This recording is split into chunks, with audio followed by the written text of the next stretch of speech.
right, folks, welcome to Green Pill, where we focus on making health simple for you, but more importantly, for your family, loved ones, and community.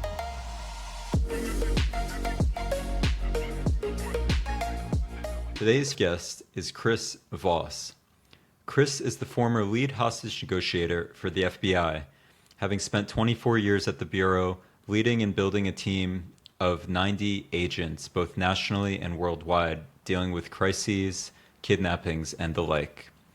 Following the FBI, Chris went to study and then teach at Harvard, teach at Georgetown, and most recently at the University of Southern California, USC. Chris is the owner of the Black Swan Group, which leads negotiation trainings for individuals and companies. And recently, he's been featured on Andrew Huberman's podcast, Lex Friedman, and others. Today, we're going to hear a different side of Chris. He'll tell his personal health journey, from how his mom and dad lived and passed away, how that influenced his decisions, and how he negotiates himself into doing things which are tough in the short term, but benefit himself and his health in the long term. In today's episode, you'll learn how to help a loved one get healthier, how to help someone get out of their own way, how to communicate about tough subjects like you need to change or you're going to get really sick, or you might benefit from going to therapy, how not to talk about these subjects, his insights from Brene Brown on shame and why he's such a big fan, how to talk about shame with loved ones, how to confront it, and how it actually, this feeling controls our lives. You'll also learn how to, again, talk yourself into doing something that's painful in the short term, but really will benefit you in the medium to long term, like cold plunges, exercise, changing your diet, etc. First episode, Chris Voss, here we go.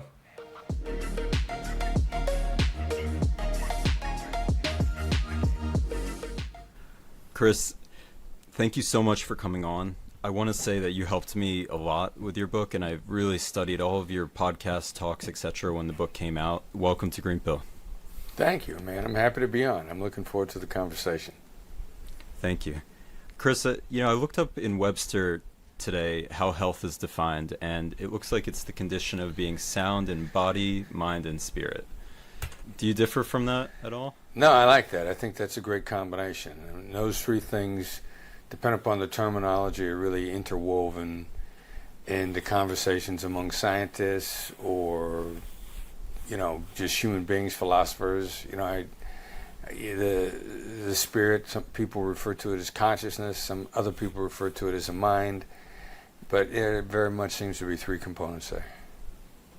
So body, mind, it could be consciousness, and spirit, or spirit, maybe yeah. what stays with you after you leave, or maybe what comes back, according to some people. Who knows, right? We could probably spend the whole hour on that, and maybe we will, so I'm an open book. Yeah, how do you think about spirit, really for you?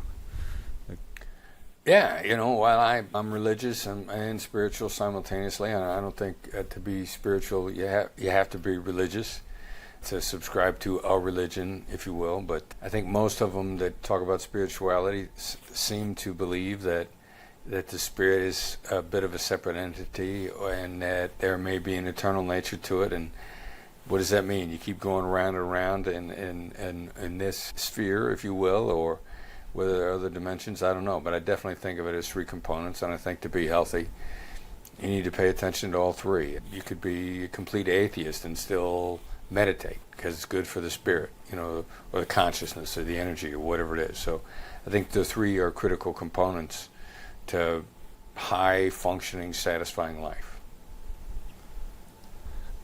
And I guess you nurture all three yourself, and I didn't mean to actually put you on the spot here on this subject that it came up. Given that you've done so much work for others, supporting hostages, right, getting people out of bad places, whether it's the bad guy who you don't want to die or the hostage who you certainly don't want to die, do you see that there's you're not sure about the afterlife, I imagine, so it seems like you do a lot on this earth, to care about others. How do you think about that? Well, I'm one of those people that believe in that everybody's purpose is to have a positive impact in whatever it is that you might be your skill set. And everybody's got, I think everybody's capable of being absolutely world class at something. Now, they might not always discover what it is, and so I don't know how somebody discovers what it is, by accident, by guidance, by the guidance of the universe. But I think we're all here to make a positive difference, and I think we're all capable of that. And that's, in really broad terms, how I think about it. And the Black Swan Group's mission, and your mission personally, you've stated a few times, is to help others work out better relationships. Or maybe you could restate it, or paraphrase what I said. Your mission. Yeah, better relationships. Have a better life collaboratively. Give yourself a better life. Put your family in a better house. Give your kids a better education. And to profit along the way. I mean, I don't believe in grabbing with both hands, but I think that if you're doing a lot of good in the world, then simultaneously secondary benefit of making money off of it is just fine.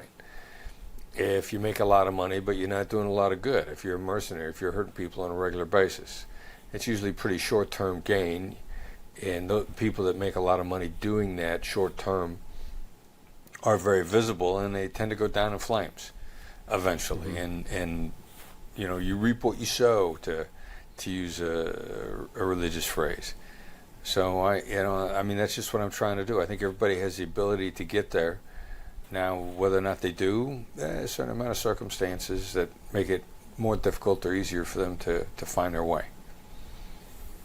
And in that, so it seems like for you, the current moment, or the current 10 years, or your current lifetime, or your family's lifetime is, where you feel like you can contribute, and you've done a lot to help people just get a better life. So that's a great fundamental principle overall, whether it's better work, whether it's better relationships, better personal life, better self-actualization. And as we think about health, you see people out there, and I use your words, they're doing self-detrimental behavior. You talk about the cab driver you had in Vegas, I think it was, and it was a guy who you felt was, he looked obese, and he didn't look like he was taking care of himself. And your initial view when you got out of the airport and got into the cab was like, oh man, this guy's really struggling. Would you mind sharing that anecdote and how we think about self-defeating behavior and people not feeling their best, even though they might want to?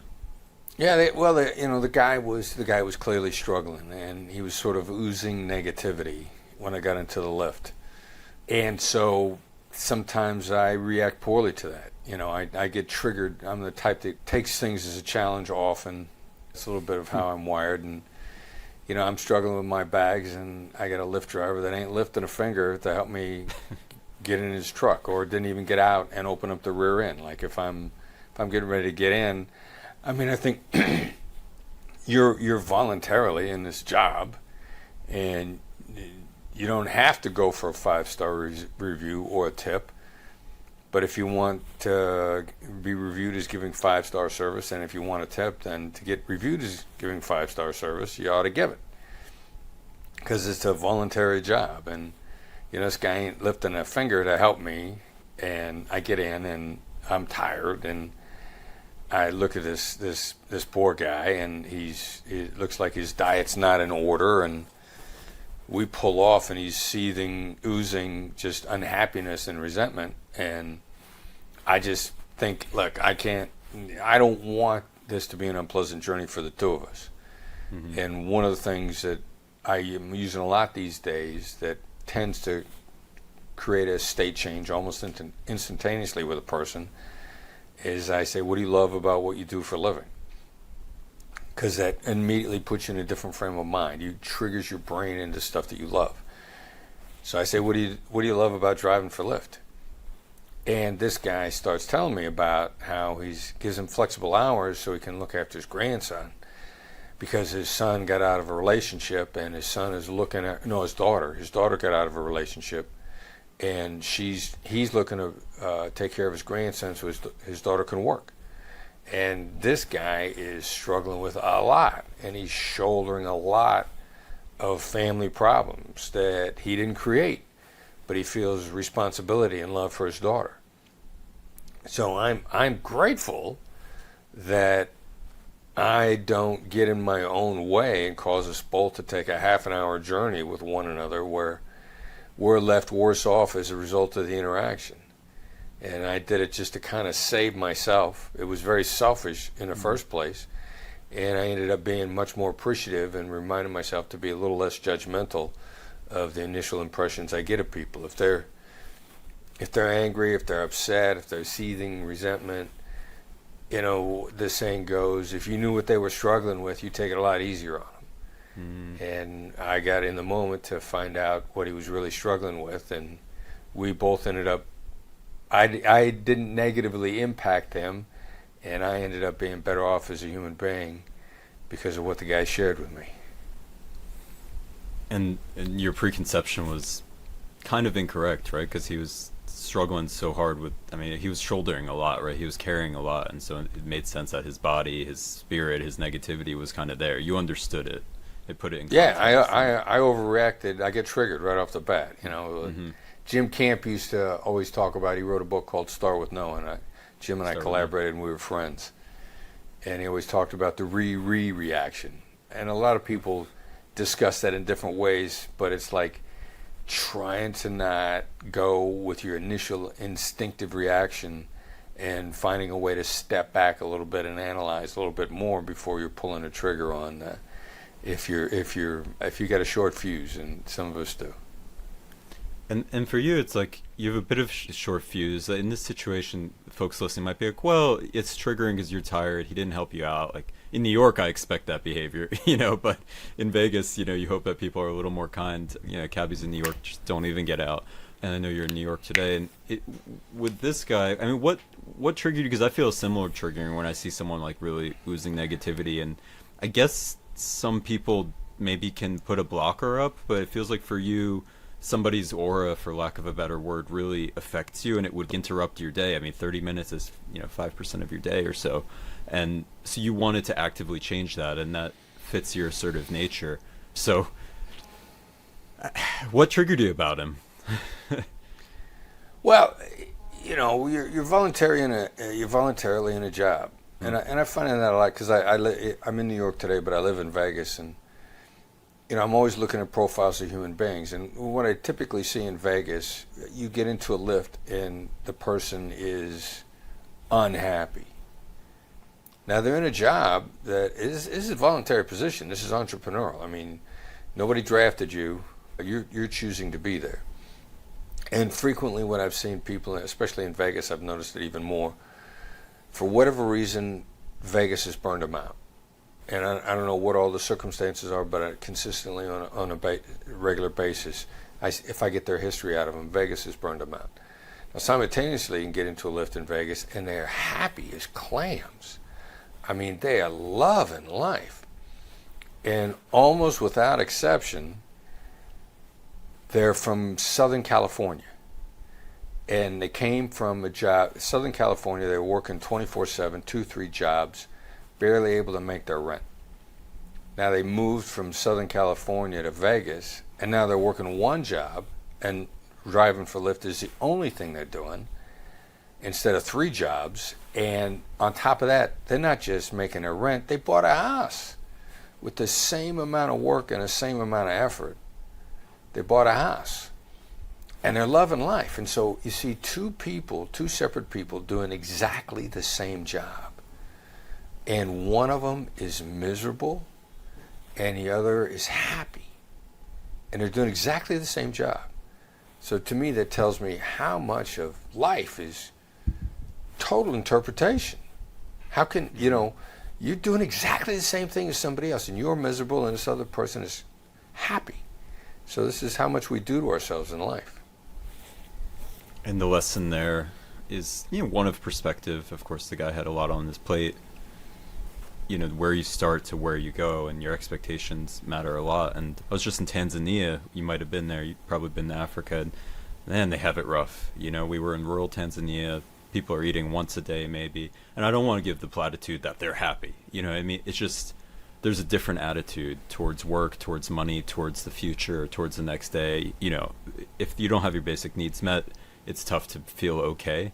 And yet, the future there is not as secure. I mean, I'll have some of the tribe leaders on the podcast here and some of their health leaders that I spoke with, but I talked to a lot of folks and they're kind of happy and they're kind of okay, you know, even given tough situations. You know, when you talk about health, when it's your dad or your mom or your sister or your partner, you know, oftentimes, especially in my family, I'm first generation, so they immigrated here. You know, Ukraine was rough, Soviet Union was rough. You know, you've probably dealt with those countries in your time. And they are very happy, I could say, for my family, because they came from here and they came here in poverty and now they came to here, and I was raised pretty well, you know, I would say upper middle class. And then what I'm really struggling with, and the reason I brought you on, is how do we get these folks in my family and folks like them to take care of themselves and not just coast and say, well, I got here, that's enough. My expectations are smashed out of the park with a home run. How do you get them to get back up to bat again? That's a great question. I mean, the application of understanding, which is the application of empathy, tactical empathy, just demonstrating you understand. Now that gives, in any communication, in any interaction that you have, or you want somebody to consider a different course of action, a tactical empathy and empathy is your best chance of success, always. And the caveat with that statement, which I learned when I was a hostage negotiator, when I was in a case that somebody got killed first time, I remember saying to myself, well, and I learned that phrase from Gary Nessner, my former boss. He used to always say best chance of success. That means that it's not always going to work. Best chance of success, by definition, means sometimes you're not going to have the influence. Sometimes they're not going to change their behavior. Sometimes things are going to go bad. And a point of fact, in hostage negotiation, our success rate was about 93%, 93, 94%, which meant that once you started climbing past double digits, just based on the odds, you had to accept the fact that something was going to go bad. No matter if you did everything you could have done, if based on everything you knew at the time, you made all the right decisions. And most of the time, that's the case. I mean, people get torn apart in hindsight, and somebody wants to judge them on information that they didn't have at the time. Yeah, well, if we knew that, but we didn't know that. Well, you should have known that. Well, no, we shouldn't have. As a human being, you make the best decisions based on the information you have in a moment. And judgmental 20/20 hindsight, by the way, hindsight is not 20/20. That's nonsense. But your best chance of success. So, and I know I'm going on for a long time, but you get back to your family and your friends, help them demonstrate that you understand, show them that you understand. And then the rest of it is up to them. The best you could do is just demonstrate an understanding of where they're coming from. And what if I disagreed with you? And if I can use some of your techniques and kind of summarize and say, like, well, what if there were times where I was able to intervene? And so, like, my grandma had a stroke. She really didn't want to get out of the bed. I laid down with her in the hospital bed. I was pleading with her to, come on, you can walk, you can do this. I scheduled her PT. I scheduled her the Uber. Then she got excited about it, and she actually was able to throw away the cane after having the cane. For a 75-year-old, it's a big deal. So in that case, and you're not disagreeing with that, I guess one thing everyone tells me, let go of your family or your friends. And I talk to a lot of folks who have sick parents, or their parents are getting older and they want to do something. Their dad's watching too much Fox News or MSNBC. He needs some mental health care. The mom's eating too much. She's diabetic, whatever it is. And they say, well, some people tell me, well, just let it go. Understand that your role is not to save them.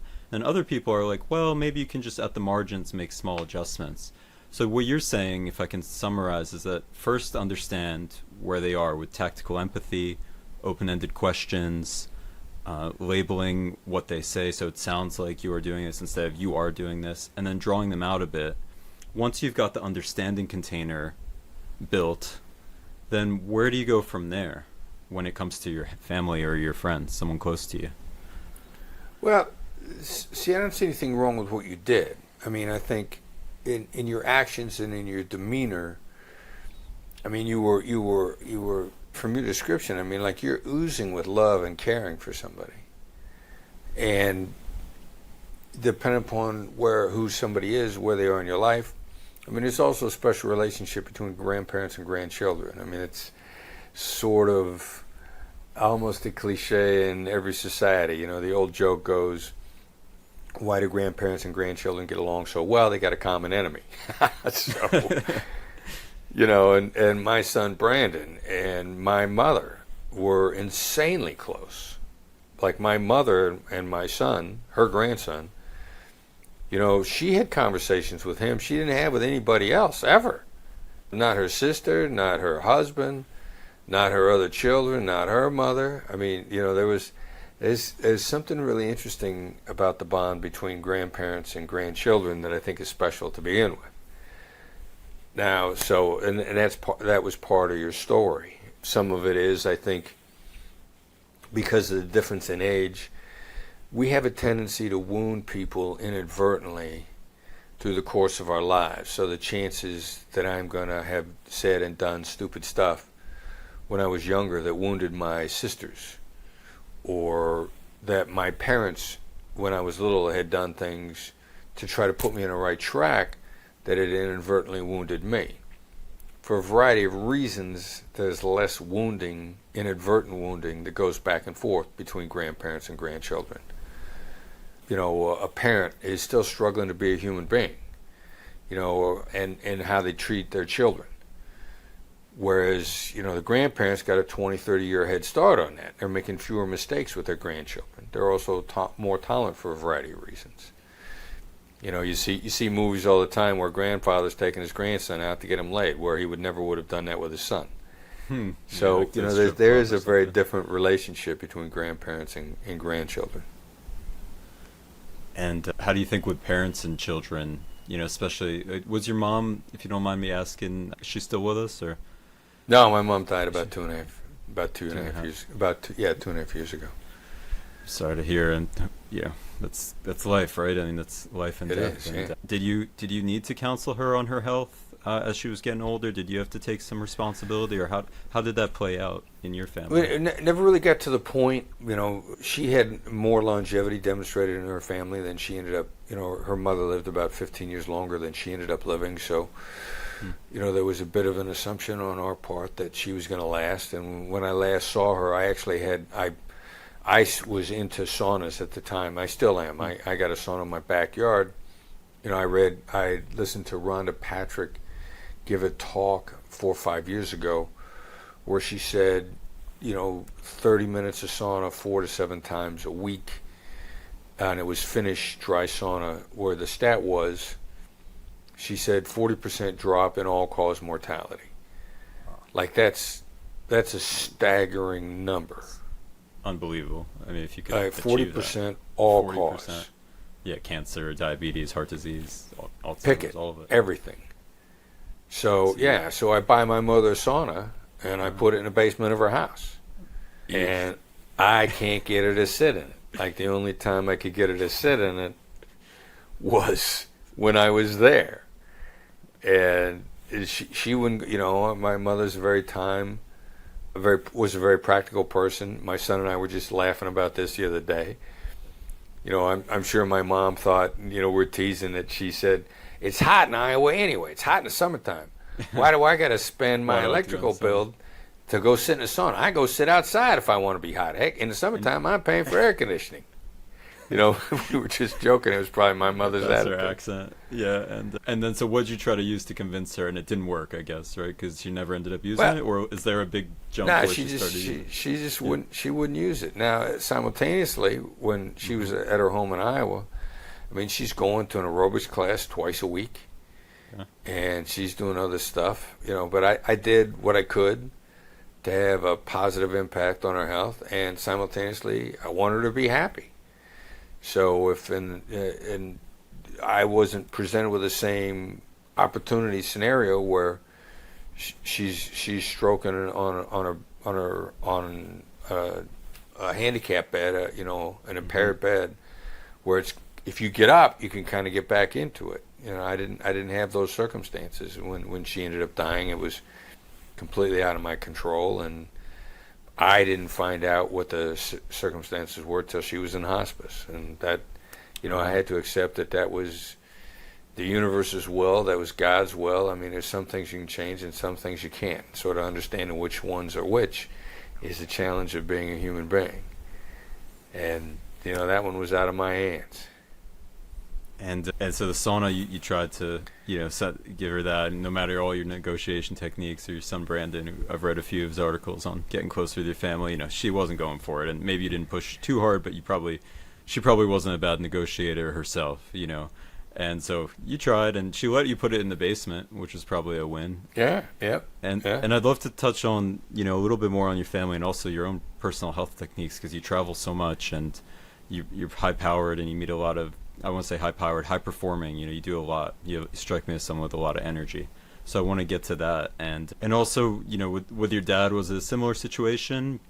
Did it play out differently? And anyone else in your life that you've had the chance to impact them with your health negotiation techniques? Well, my father ended up, when he died back in '98, he went pretty quickly. He was, other than the cancer that got into his system, that had reached a level where it was in his lymphatic system, which is, by the time they discovered it was there, which is you're kind of done at that point in time. He was a very healthy guy. Young-looking guy, vibrant, hard-working, worked really hard and very vibrant. So, and he'd become conscious of his diet based on what was known about diet at the time. His father had died due to cholesterol blockage in the arteries. Back then they called it hardening of the arteries, if you will. And his father, I never knew the man. He died, I don't know if it was before I was born or shortly after. But because of that, my father had gotten very conscious of his diet and had been very careful with it for easily 20 years when he died, based on what was known about diet at the time.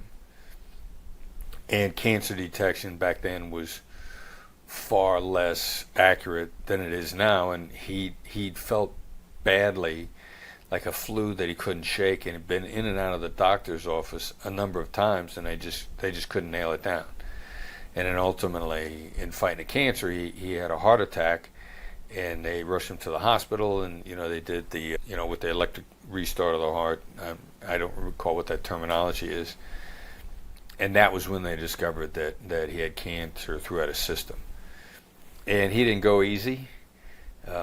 He refused to go easy, and he fought it off pretty well, I think principally based on his attitude, for about 3 more months, and then that was it. And you were, that was '98, so you were in the midst of your FBI career, and it was a surprise too, because he was a healthy guy, because his dad had died young. And so does that impact your view of health? Because your dad did his best, right, and he still got cancer. Your grandpa, I don't know, his health situation, but he died young. So does that make you really conscious of your health? Pretty conscious. I'm relatively speaking, I'm pretty disciplined. I started at about that time being very conscious of cancer reducing supplements, and I have been. Supplements. Antioxidants. Yeah. The stuff that would fight you. And by and large, I never really smoked. I've avoided in my life most of the things that have been linked strongly to cancer, that that doesn't make you immune from it. Mm-hmm. And I've always enjoyed being in pretty good shape. When I was younger, I lifted weights a lot more than I do now. I still do aerobics when I can. So I like being healthy for a lot of other reasons, and longevity is kind of a fringe benefit of that. So for you, what are you doing around food when you travel, when you're on airplanes and stuff, exercise when you travel, sleep when you travel? Give me the quick ones, then we'll probably get into negotiation stuff. Yeah, all that's brutal. Sleep is easily the most of 3 very important components.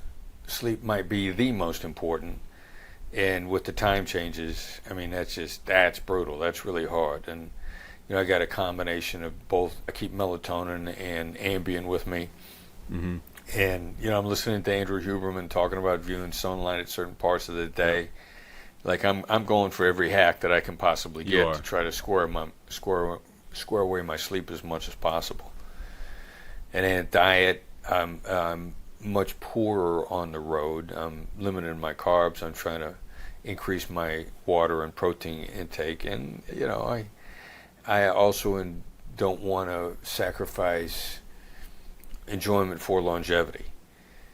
You can live a really long time and live a boring life that you're just not happy with.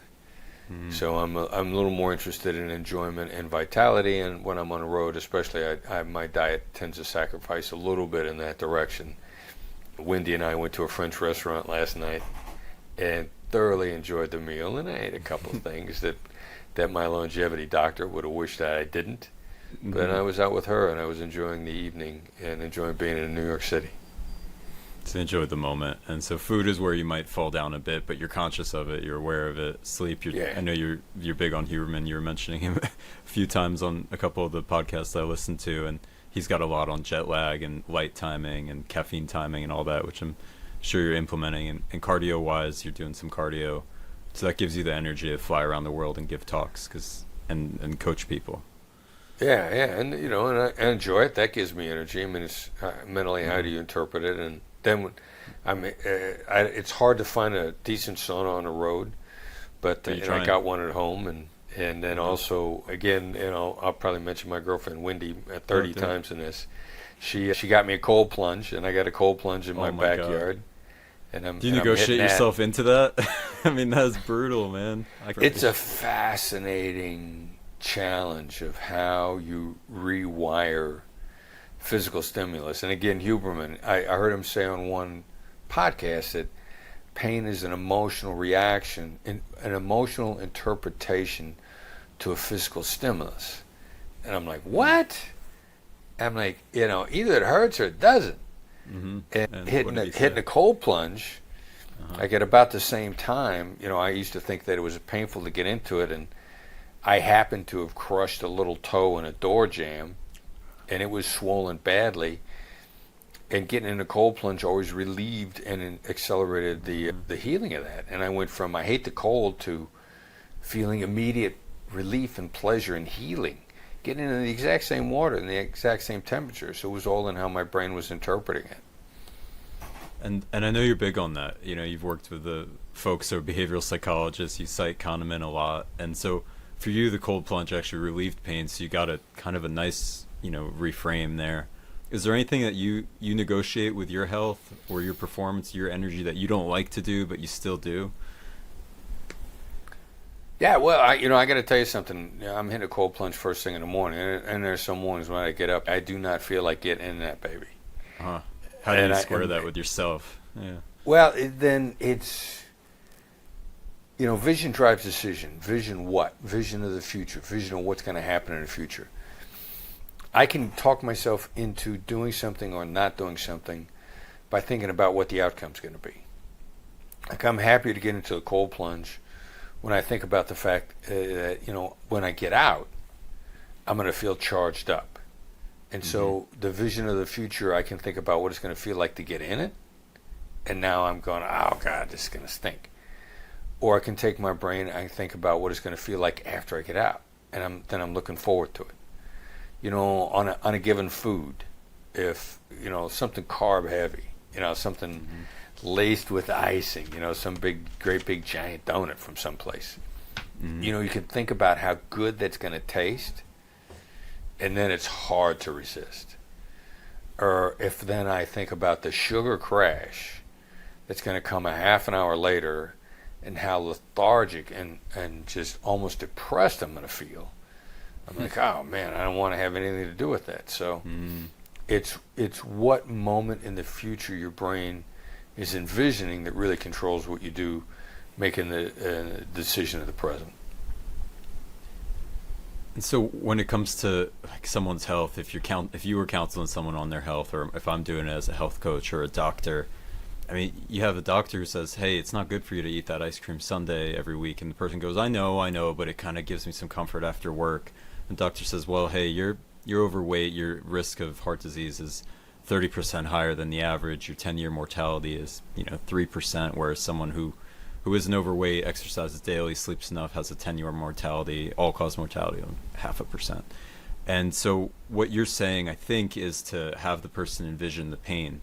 But if they don't even know what a sugar crash is, they don't really feel it because they're not so interoceptive, they're not so in touch with their body, how would you counsel somebody to paint this future for them? Because to me, the death thing is too far away. Maybe you have a skill where you can cue yourself and say, I don't want that all-cause mortality in 40 years, so I'm going to buy a sauna and religiously do it. But for someone who's maybe not in that vein, how do you counsel them to get this short term into the medium term, or short term into the long term? It's something I'm really struggling with. Well, people that are doing that, focus a little bit on what are they feeling right now. I mean, somebody's having trouble seeing a brighter future. What do they feel? They feel defeated. They feel like they can't make a difference in life. They feel like no matter what they do, the world is just not going to give them a chance. Simply calling that out is how you start to turn the tide. You're not trying to convince them. You're not trying to say, I don't want you to feel defeated. The application of empathy sounds like you kind of feel defeated. Sounds like no matter what you do, it's never going to make a difference. It's one of the few things in the Black Swan method. We know it all works. We haven't got the neuroscience to back it up yet. And this is one that is solidly backed up by neuroscience. Because they've run studies when people are thinking negative thoughts, if the negativity is simply called out, then the fMRI shows that the electrical activity in the region of the brain where negativity is housed reduces. Like simply calling out the elephant in the room is the most effective way to get it to go away. Not denying it, not telling somebody the elephant shouldn't be there, not telling them they can tackle the elephant if they just get themselves together. It's saying like, there's an elephant in the room. Just calling it out. And a number of studies have been done that is the most consistent and effective way to get rid of negativity. Just simply call it out. The application of empathy is calling out, demonstrating, articulating what the other side is feeling it, not denying it, and not following it with, but if you just did this, and it's also, I feel that too. This, and there's an extended application of that I hate, the feel, felt, found. I felt the way you did once. I know how you feel. I felt that too. Here's what I found is the answer. That feel, felt, found. That is horrible. And why? It does not work. Because it. Well, in point of fact, tell me why. Yeah. You don't really care. It doesn't help you to know that you felt that way. Now, I can understand how we got off track of this because there's a lot of psychological data out there. Brene Brown, I'm a big fan of Brene Brown. Since she was talking about shame, I had the privilege of listening to her in a private talk recently. And she said that shame cannot exist in isolation. So there's a lot that we feel better about if we don't feel alone, if we don't feel in isolation. Now, so a lot of well-intended but wrong-headed reaction to that guidance is say to somebody, I feel the same as you. Good idea, good intention. And in point of application, they don't care. It doesn't help them. And when I was on a suicide hotline, they used to describe it when you're trying to help somebody who's in quicksand, it doesn't help them to get in the quicksand with them. And somehow we've interpreted this to say, look, if we just get in the quicksand with them, they're going to feel good too. They'll feel better. And in practical application, that's why suicide hotlines, crisis hotlines, teach you to not do that. Do not get in a quicksand with them. And that's what I learned way back when. So I get the proper training on how to react. Like, you don't care that I know how you feel, that I felt the way you felt. It does make a difference if I can show that I know how you feel. And I can take somebody, you can be going through an experience I have never gone through, ever. And I can say, yeah, you feel defeated. You feel abandoned. You feel alone. You feel like whatever you do, it's just going to be useless. I never said I felt any of that. But you're going to feel better because I called it out and recognized it. And when it comes to shame, it's such a deep-seated thing that if you can call it out, recognize it with delicacy using some of the techniques that you teach, then that might almost erase it in the brain, and then somebody, not erase it, but it it unearths it, and then somebody can move forward. But if it's not unearthed, they're doing that checklist, which you touch on quite often in your work, where they're thinking, well, I've got this, I failed at this in the past, I tried this 10 years ago to lose weight, my mom said I could never lose weight. So if you can do some informational interviewing and open-ended questions and draw them out with labeling, mirroring, summarizing, paraphrasing, you help them vocalize all that negativity, and then once the negativity is out there, they feel comfortable with you because you know their story. But if the kind of healthy person or the person counseling them, whether it be doctor or coach, doesn't really get into the weeds of what brought them there, then the person doesn't really trust them and doesn't feel heard, and will just default to their old story, because the old story makes comfort. There's a certain amount of, you hit on a lot of really interesting things, and there's a certain amount of comfort there, and it becomes known. One of a number of things that are bad but are true. The devil known is better than the devil unknown. If somebody, no matter how bad it is now, if somebody's still surviving day to day, they say to themselves, look, at least I'm surviving. It could get worse. And they're horrified at the unknown or the possibility of it getting worse. And that's what really stops a lot of people from taking action to make the small changes that will eventually, help them to climb out.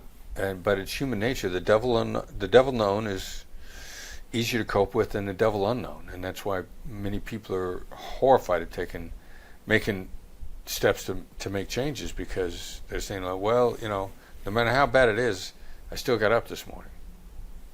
Can you talk about diffusing the ego when you're talking to somebody like that, and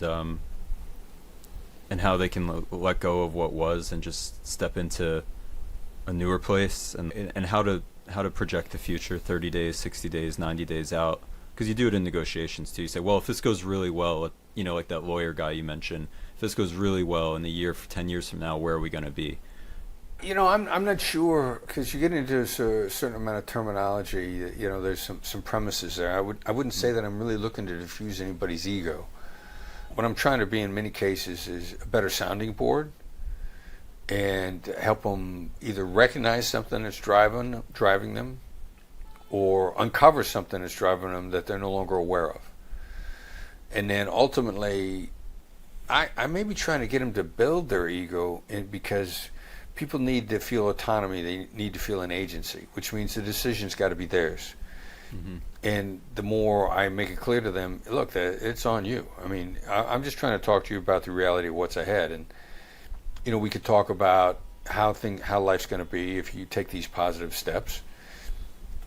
You can also talk about, how life's going to continue to deteriorate if you don't. Like, a great question is, what happens if you do nothing? Mm-hmm. I mean, on your current course, what happens if you do nothing? I mean, that's just making someone look at the consequences without them feeling like you made them do it. A critical issue is always doing as much as you can to preserve their autonomy, because they'll die to preserve their autonomy. And you got to preserve their autonomy. You hit the nail on the head. Ego, in this case, I define it like autonomy. Yeah, exactly. You got to preserve it. And by not telling people what to do, but by active listening, by tactical empathy, you're walking them maybe down a path with you together. Ideally, yeah. You want to act as a guide. You're guiding as much as you can.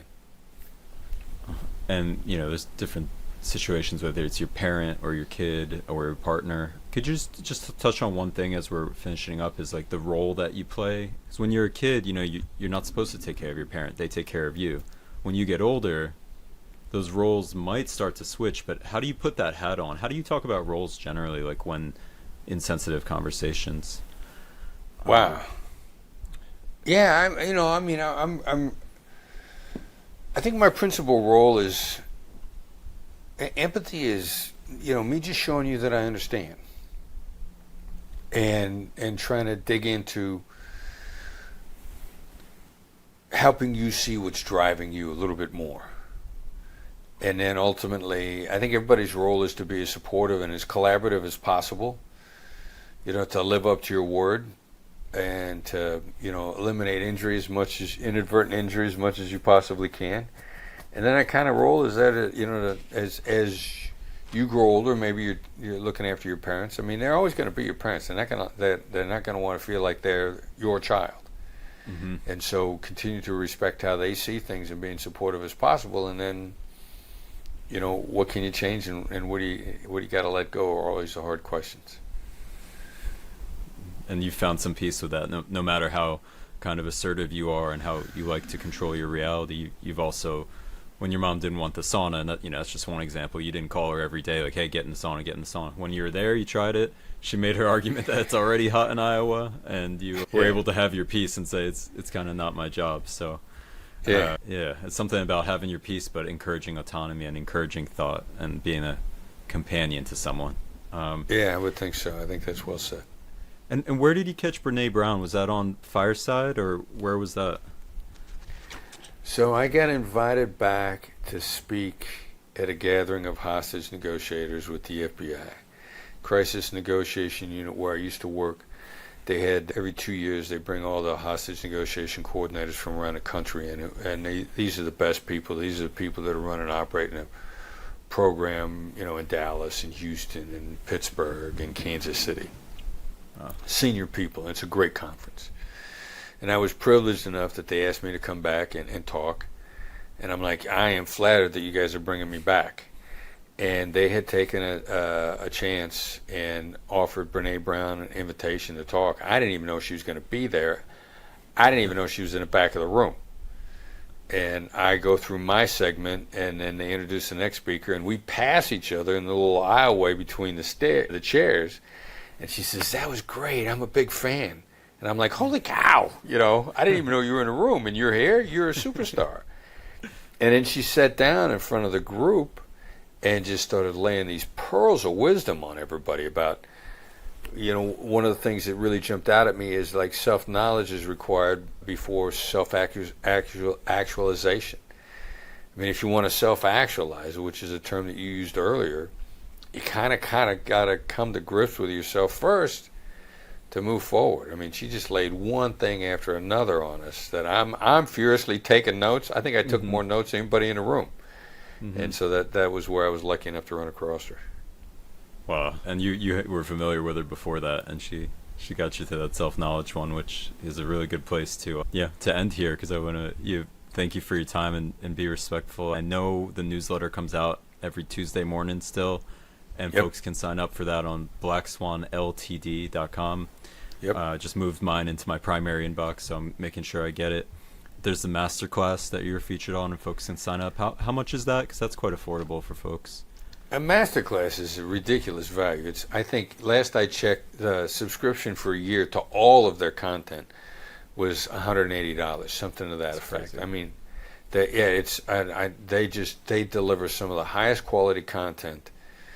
And you can't get our course by itself for that anywhere else, let alone access to everything they have for a year. So the Masterclass is a phenomenal deal, and their production values are through the roof. And let's see, Fireside is now a group coaching option, which I think makes sense, because otherwise people got to fly out for a seminar. They got to have calls with you or with Brandon or Sandy or with the team, Derek. Right. Can you tell us about Fireside? Yeah, it's kind of the next step. If you've done the book and you've done Masterclass, which are phenomenally complementary cornerstones, okay, then where do you go next? And Fireside is an app on your phone. It's a subscription service. And it was originally pitched to us as an interactive podcast, live interactive podcast. And what we found out is, in point of fact, it's group coaching.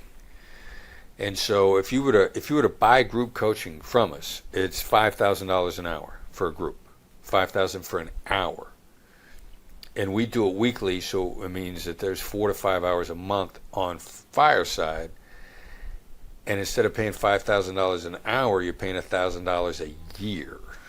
Mm-hmm. Weekly coaching. Yeah, you get, it's a weekly 1 hour group coaching. And we got people signing in from all over the world. Yep. So they can actually get real answers to their situations. Yeah, exactly. Yeah, that's pretty cool. Because sometimes they're going through work, they want to raise, they're negotiating a deal that might be $1 million. So 10% on $1 million is $100K, and they're only spending $1,000 on yours. So I would do it too. And then there's Black Swan's seminars and coaching, which can be found on the site too. Chris Voss, Yeah. you've been a hero to me. I'm going to tell that story at the intro as people will hear. So Chris Voss, thank you so much for coming on. I really appreciate it. This is really cool. I think people haven't heard that side of you and can have some takeaways for themselves and their families. Thanks again for coming on. It's my pleasure, Alex. Thanks for having me on. Thank you for listening to my first ever Green Pill podcast with Chris Voss. No doubt you learned something, changed your perspective, or took away a new tool or template to make yourself and your loved ones healthier and happier. The best way to support me is by subscribing on YouTube, Spotify, or Apple, preferably all three. And if it feels right, leave up to a 5-star review. Thanks for taking the Green Pill, and I'll see you next week.